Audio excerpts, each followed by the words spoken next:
बिस्मिल्लाहिर्रहमानिर्रहीम।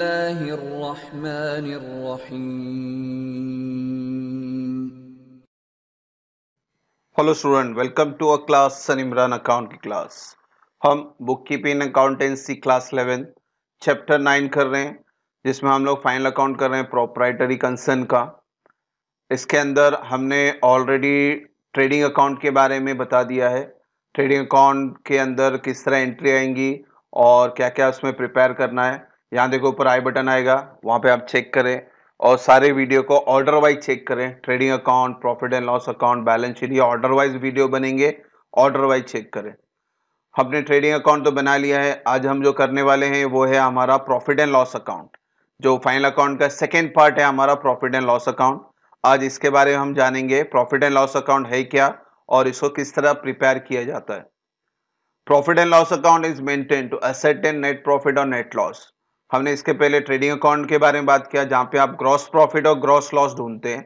तो जब हम पीएनएल अकाउंट बनाते हैं तो वहां पे हम नेट प्रॉफिट या नेट लॉस ढूंढते हैं, जो कि आपका बैलेंसिंग फिगर होता है। तो प्रॉफिट एंड लॉस अकाउंट में डेबिट साइड में जो आपको एंट्री पास करनी होती है वो है इनडायरेक्ट एक्सपेंस, जबकि हमने ट्रेडिंग अकाउंट में पास किया था डायरेक्ट एक्सपेंस।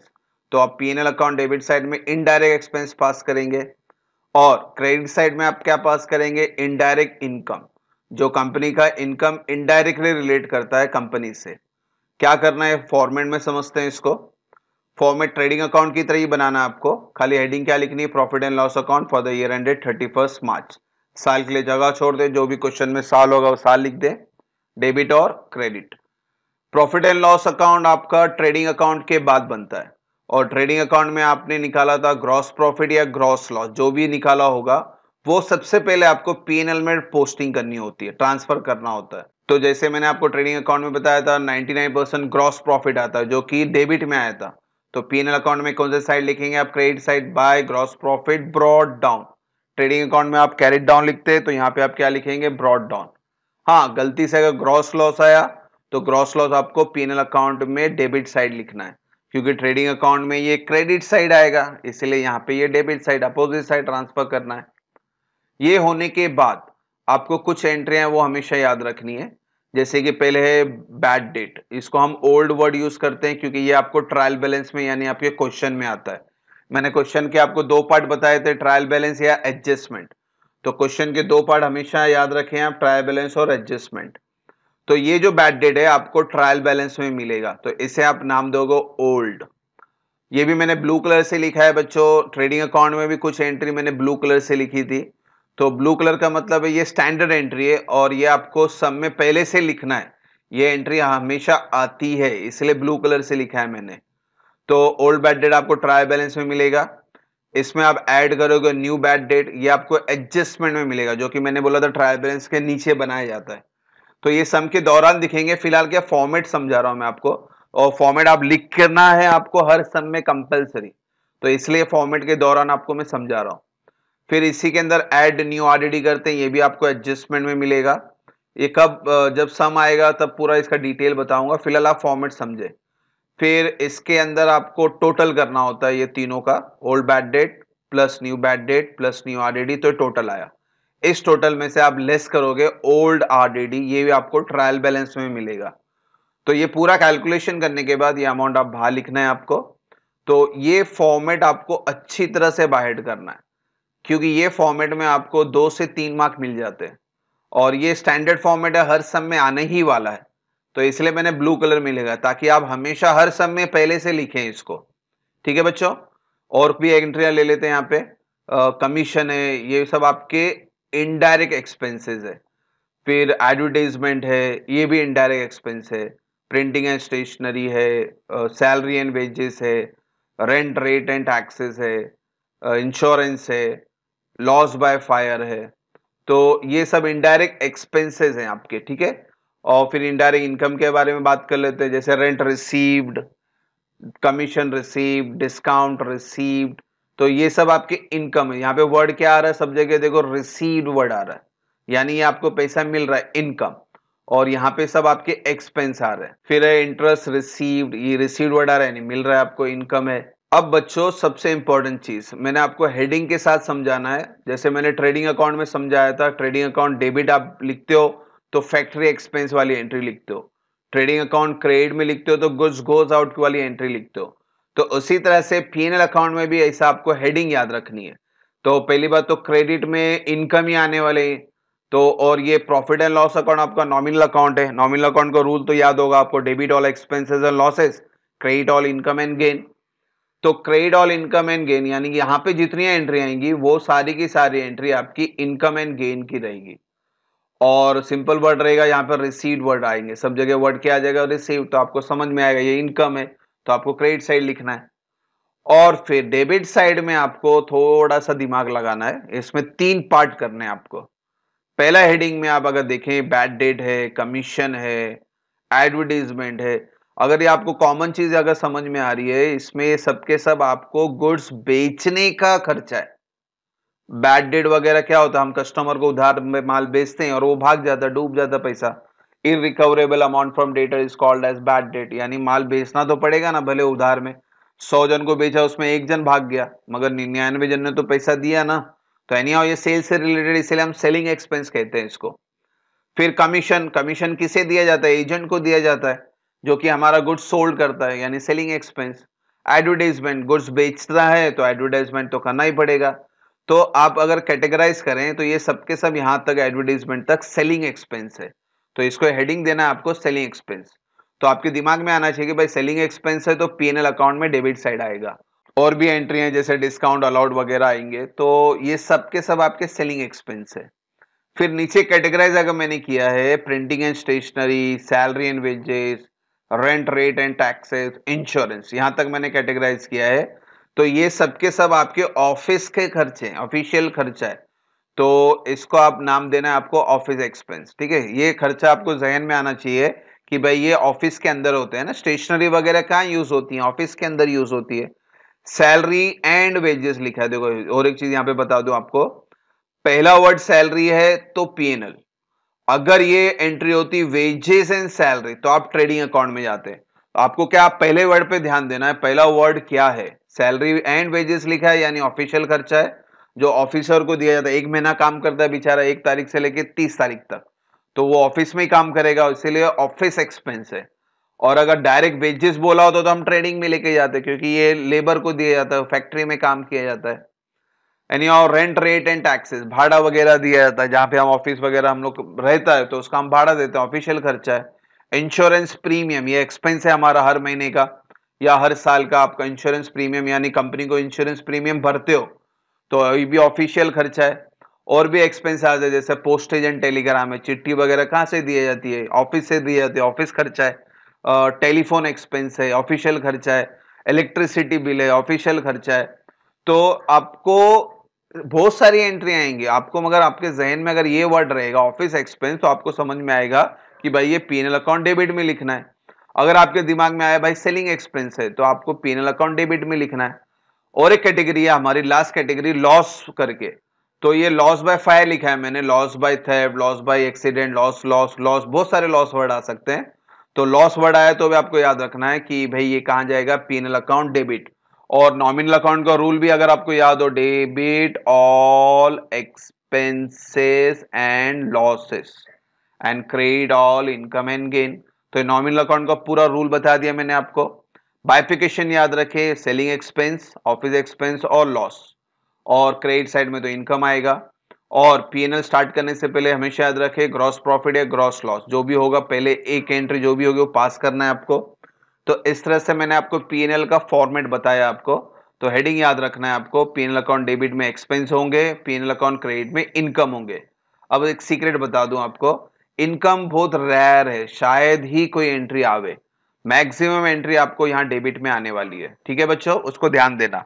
अच्छा, पूरी पोस्टिंग होने के बाद अब क्या करना है, आपको क्लोज करना है। जैसे हमने ट्रेडिंग बंद किया वैसे यहाँ भी बंद करेंगे।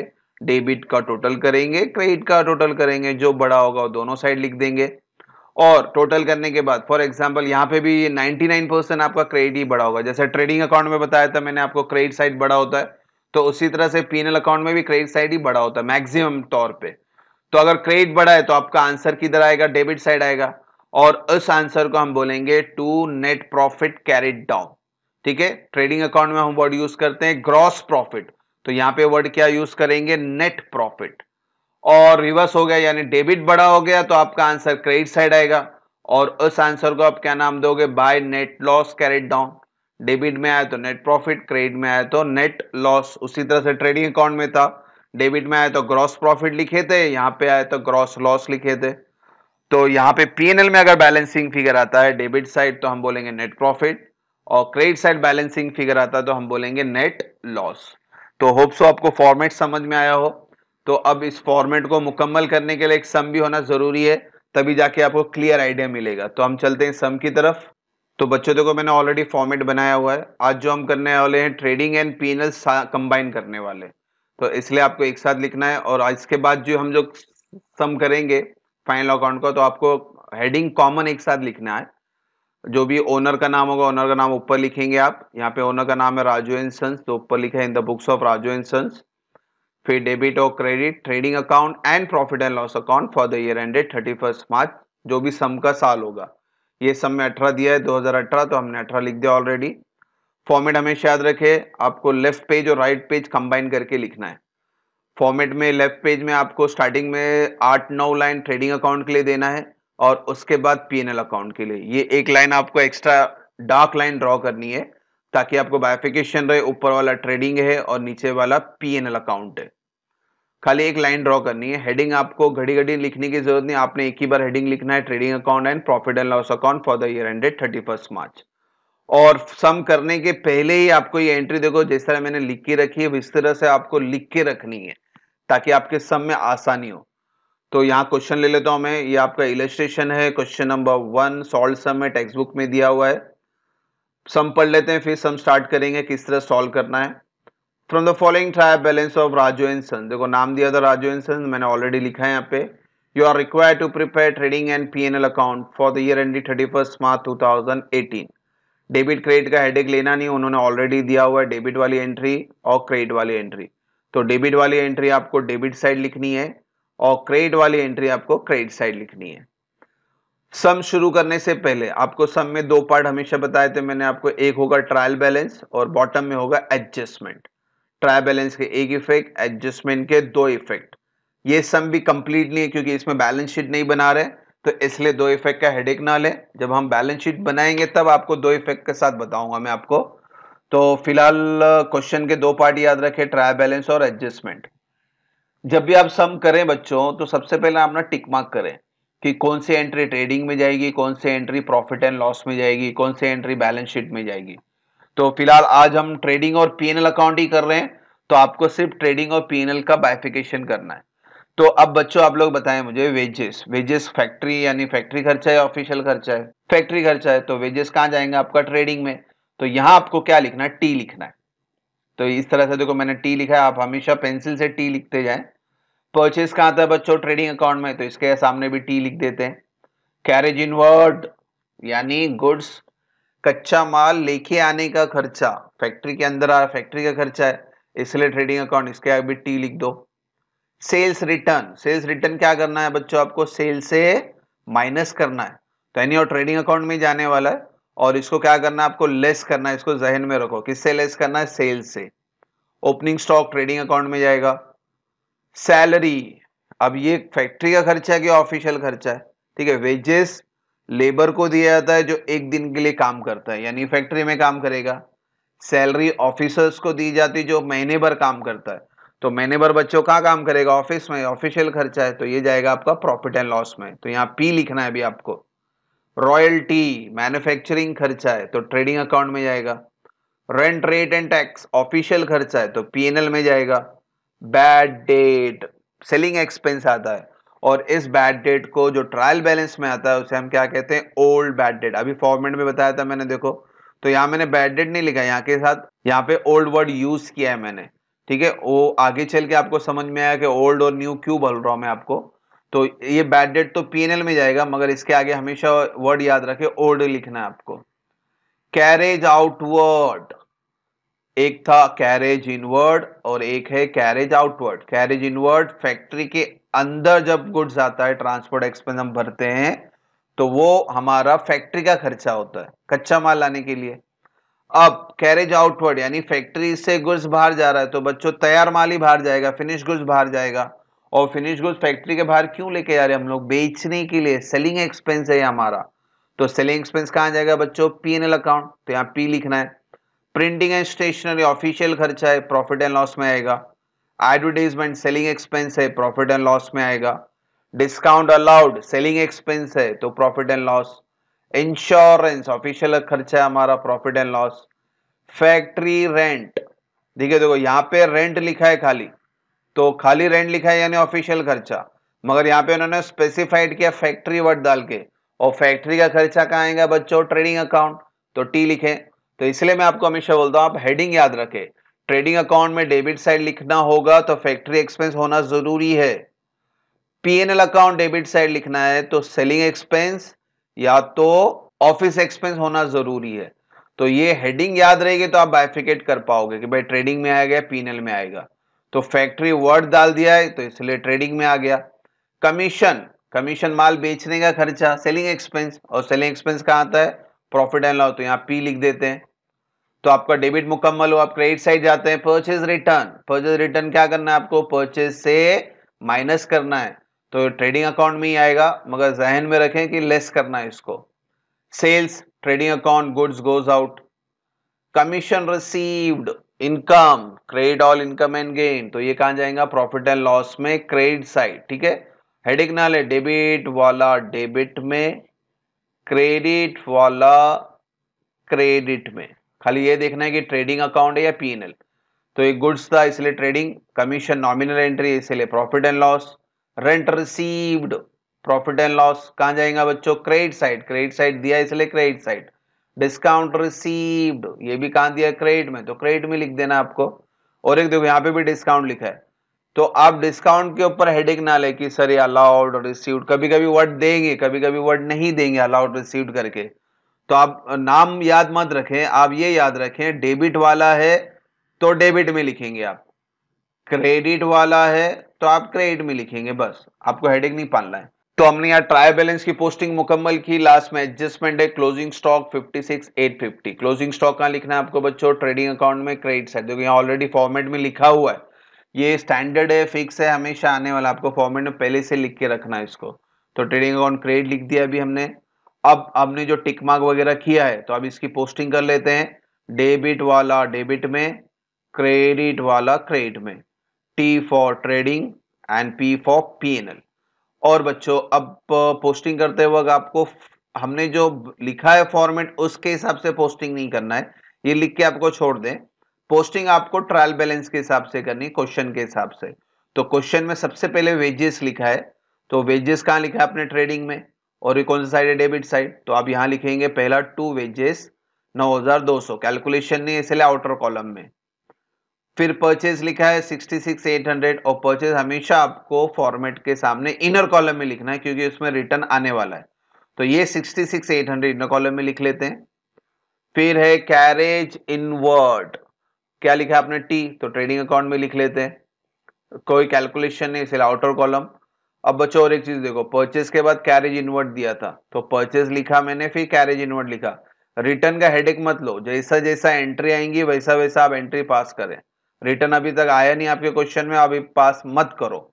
तो कैरेज इनवर्ड हो गया है। फिर सेल्स रिटर्न है, तो सेल्स रिटर्न की जगह कहां बनाई? यहाँ पे बनाई हमने, और सेल्स रिटर्न हमेशा आपको सेल्स से माइनस करना होता है, तो ये 4,800 आपको इनर कॉलम में लिखना है। तो जैसा एंट्री आएगी वैसा पोस्टिंग करिए, अब जम मत मारिए इधर से उधर, आप एक स्केल रख के ना ऐसा स्केल से स्ट्रेट एक एक एंट्री करते जाइए तो आसान रहेगा। जम मारोगे फाइनल अकाउंट में तो आपको समझ में नहीं आएगा कौन सी एंट्री रह गई है कौन सी एंट्री बाकी है। तो सारी एंट्री ऑर्डर वाइज करें। तो सेल्स रिटर्न के बाद क्या बच्चों? ओपनिंग स्टॉक 31,300, कहां लिखना है? ट्रेडिंग अकाउंट में। ओपनिंग स्टॉक ऑलरेडी हमने फॉर्मेट में लिखा हुआ है तो यहां बाहर लिख देंगे 31,300, आउटर कॉलम में लिखना ओपनिंग स्टॉक। फिर है सैलरी, सैलरी के आगे P लिखा है यानी P&L में 17,400 यहां लिखेंगे, टू सैलरी 17,400। रॉयल्टी T लिखा है यानी ट्रेडिंग में 4,800। Rent rate and taxes P लिखा है 12,680। फिर बैड डेट ये ओल्ड है 500, तो ये दिख रहा है आपको ओल्ड बैड डेट 500, तो इसी के सामने लिखेंगे इनर कॉलम में। इनर कॉलम क्यों इस्तेमाल करना है? क्योंकि नीचे देखो कैलकुलेशन है, माइनस वगैरह का कैलकुलेशन है, वो हिसाब से आपको करना है। अब बच्चों ये पहला सम है, तो ये बैड डेट का ये कैलकुलेशन आपको कुछ भी आने वाला नहीं है।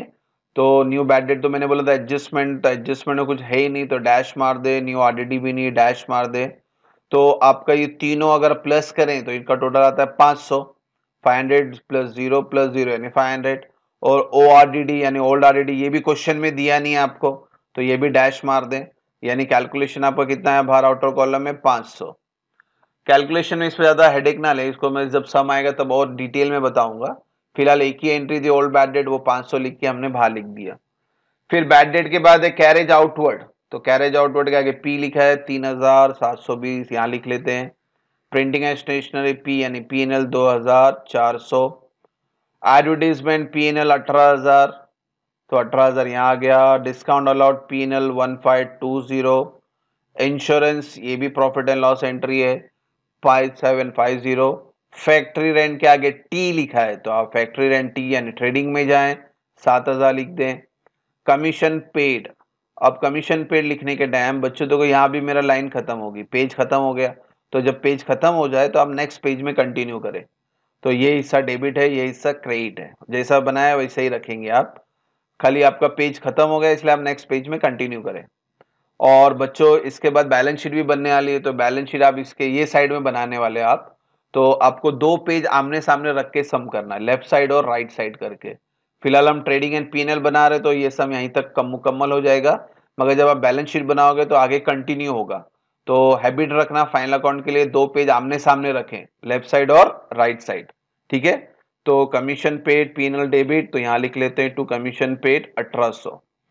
तो डेबिट साइड मुकम्मल हो गया। अब चलते हैं क्रेडिट साइड। क्रेडिट साइड में परचेज रिटर्न है, अब परचेज रिटर्न आया 6520, तो अब हम लिखेंगे परचेज रिटर्न 6520 और फिर इसको माइनस करके बाहर कर देते हैं। तो ये आया 60,280। परचेज रिटर्न के बाद सेल्स है 1,52,900। सेल्स परचेज परचेज रिटर्न हमेशा इनर कॉलम में लिखना आपको।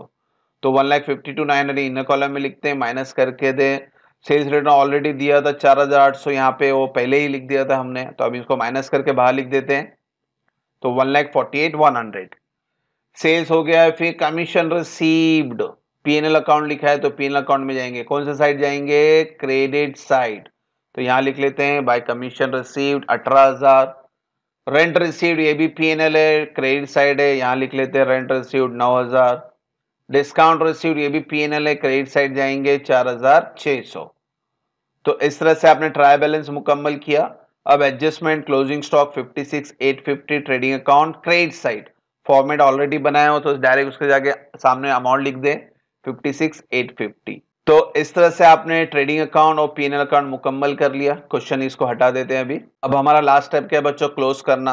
तो क्लोज कैसा करेंगे, सबसे पहले ट्रेडिंग क्लोज करेंगे, ग्रॉस प्रॉफिट ग्रॉस लॉस निकालेंगे, फिर पीएनएल बंद करेंगे, नेट प्रॉफिट और नेट लॉस निकालेंगे। ठीक है, पेज यहाँ कंटिन्यूएशन है इसलिए डेबिट साइड और क्रेडिट साइड, यहाँ पे आया तो नेट प्रॉफिट, यहाँ पे आया तो नेट लॉस। तो पहला ट्रेडिंग अकाउंट को बंद करते हैं हम लोग, डेबिट और क्रेडिट का टोटल कर लेते हैं। वर्किंग नोट यहाँ देख लो। तो ट्रेडिंग अकाउंट का मैंने क्या बोला, हमेशा क्रेडिट साइड ही बड़ा होता है, तो आपके दोनों प्लस करें, क्रेडिट साइड का टोटल आता है 2,49,50 और आपका डेबिट साइड का टोटल आता है 1,15,930। और डेबिट क्रेडिट को क्या करना है, आपको माइनस करना है, तो बैलेंस आ गया 89,020 रुपीज। अब बच्चों सबसे पहले जो बड़ा टोटल है दोनों साइड लिखना है, तो बड़ा टोटल है 2,04,950, तो दोनों साइड लिख लेते हैं हम लोग 2,49,50 2,49,50। अब बैलेंस डालना है, बैलेंस हमेशा लोअर साइड। अब क्रेडिट लोअर है या डेबिट लोअर है, 2 लाख या 1 लाख, तो डेबिट ही लोअर है, यानी ये बैलेंस जाएगा आपका डेबिट साइड। लोअर डेबिट है इसलिए डेबिट साइड। और ट्रेडिंग अकाउंट में डेबिट साइड को बैलेंस को नाम क्या देना है आपको, to gross profit carried down. और हर कैरिड डाउन क्या होता है बच्चों, brought down on opposite side. तो इसको ब्रॉड डाउन भी कर लेते हैं यहाँ पे, by gross profit brought down 89020। देखो यहाँ पे कैरिड डाउन और यहाँ पे ब्रॉड डाउन। ये फंडा समझ में आपका ट्रेडिंग अकाउंट का। ट्रेडिंग अकाउंट का क्रेडिट और डेबिट माइनस करें, बैलेंसिंग फिगर नॉर्मली आपका डेबिट ही छोटा होता है इसलिए ग्रॉस प्रॉफिट कैरिड डाउन को पीएनएल अकाउंट में ब्रॉड डाउन कर दे। ये लाल लाइन याद रखें, आपको लाल लाइन में डार्क लाइन ड्रॉ करनी, एक ही ऊपर वाला ट्रेडिंग है नीचे वाला पीएनएल है। अब ये लाल लाइन के ऊपर देखने की जरूरत नहीं क्योंकि ट्रेडिंग अकाउंट बंद हो चुका है, अब इसको भूल जाएं। अब आ जाते हैं हम लोग पीएनएल अकाउंट में। तो पीएनएल अकाउंट का वापस से वही रूल है, आपको क्रेडिट का टोटल करना है और डेबिट का टोटल। और इसमें में भी आपका क्रेडिट साइड ही बड़ा होगा, यानी 89,020, 18,000, 9,000 और 4,600, ये चारों फिगर प्लस करें तो आपका पीएनएल अकाउंट का क्रेडिट का टोटल आता है 1,20,620। और फिर डेबिट साइड प्लस कर लेंगे 500 से लेके या 1800 तक की पूरा डेबिट आपको प्लस करना है। तो पूरा डेबिट प्लस करता हूं तो मेरा टोटल आता है 63,770। इन दोनों को क्या करना है, आपको माइनस करना है हमेशा। तो बैलेंस आ गया 56,850। कैलकुलेशन हो गया। अभी क्या करना है, पहले टोटल लिखना है। तो आपका क्रेडिट बढ़ा या डेबिट? क्रेडिट बढ़ा 1,20,000, तो क्रेडिट का टोटल दोनों साइड लिख लेते हैं 1,20,620। तो जहां सम खत्म हुआ वहां जाके आपको टोटल लिखना है। तो बोले सर यहाँ पे जगह खाली है, ऐसा नहीं है, लास्ट एंटर यहाँ पे हो रही है तो इसके नीचे एक लाइन छोड़ने के बाद टोटल आपको लिखना है। तो नेक्स्ट पेज पे, तो नेक्स्ट पेज पे जाके लिख दे टोटल, कोई इश्यू नहीं है। अब बच्चों बैलेंस आ गया 56,850। बैलेंस हमेशा लोअर साइड, आपका डेबिट लोअर है तो बैलेंस यहाँ लिखेंगे। और पीएनएल में बैलेंस आता है डेबिट साइड, तो उसको हम नाम देते हैं to net profit carried down. और ये नेट प्रॉफिट जाने वाला आपका बैलेंस शीट में, जो बैलेंस शीट अभी फिलहाल मैंने आपको बताया नहीं है, वो नेक्स्ट वीडियो में इंशाल्लाह बताएंगे। तो इस तरह से मैंने आपको आज ट्रेडिंग और पीएनएल अकाउंट बताया। ट्रेडिंग वाली एंट्री ट्रेडिंग में, पीएनएल वाली पीएनएल में, डेबिट वाली डेबिट में, क्रेडिट वाली क्रेडिट में। ये ओल्ड बैड डेट ओआरडी का फॉर्मेट मैं आपको इंशाल्लाह नेक्स्ट वीडियो में पूरा डिटेल में बताऊंगा, क्योंकि इसमें पूरा मुझे एक लेक्चर लगेगा। तो फिलहाल यहाँ पे एक ही एंट्री दिया था ओल्ड बैड डेट की 500, तो वो 500 लिख दिया, आउटर कॉलम में भी आ गया। तो इस तरह से आज हमने ट्रेडिंग अकाउंट और profit and loss account complete किया। इंशाल्लाह नेक्स्ट वीडियो में हम बैलेंस शीट के साथ यानी कंप्लीट सम के साथ एक सम करेंगे। होप सो यहाँ तक कोई डाउट ना हो। Thank you for watching the video. God bless you.